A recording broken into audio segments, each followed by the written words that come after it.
Jonga tegdi hammasi. Nima bo'ldi? Oyijon meni haliyam 12 yoshli qizcha deb o'ylayaptilar. Tinchlikmi? Eriz yana ko'chaga chiqadigan bo'lib tushlikka kelsa, achuchukka piyoz solmang dedilar.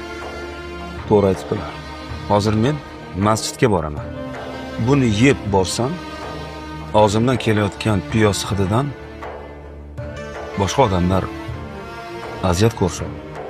Dadasi, men 37 ga kirdim. Nima o'tdi? Bular oddiy farosat.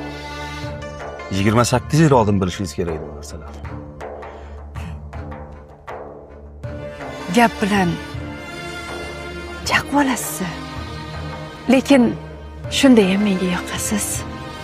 Mehribonsiz. Baxtimizga ko'z tegmasin. Shu ikkimizni baxtimizga uchinchi shaxslar ta'sir o'tkazmasa deyman-da. Kim ekan u uchinchi shaxslar? Masalan, Oyijon.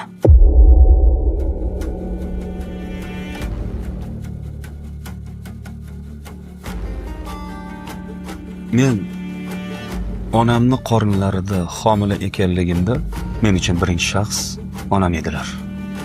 Men tug'ilayotgan paytimda men uchun birinchi shaxs onam edilar.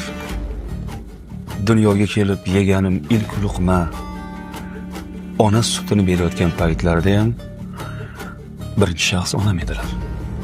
Men uchun tunlarini bedor o'tkazayotganlarida ham birinchi shaxs onam edilar. Menga yurishni o'rgatayotgan paytda, menga gapirishni o'rgatayotgan paytlarida men uchun birinchi shaxs onam edilar.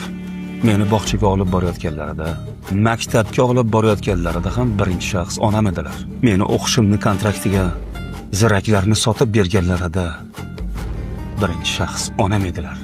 Qo'shni mahallada Shahlo degan yaxshi qiz bor ekan deb sizlarni uyingizga sovchi bo'lib borganlarida ham birinchi shaxs onam edilar.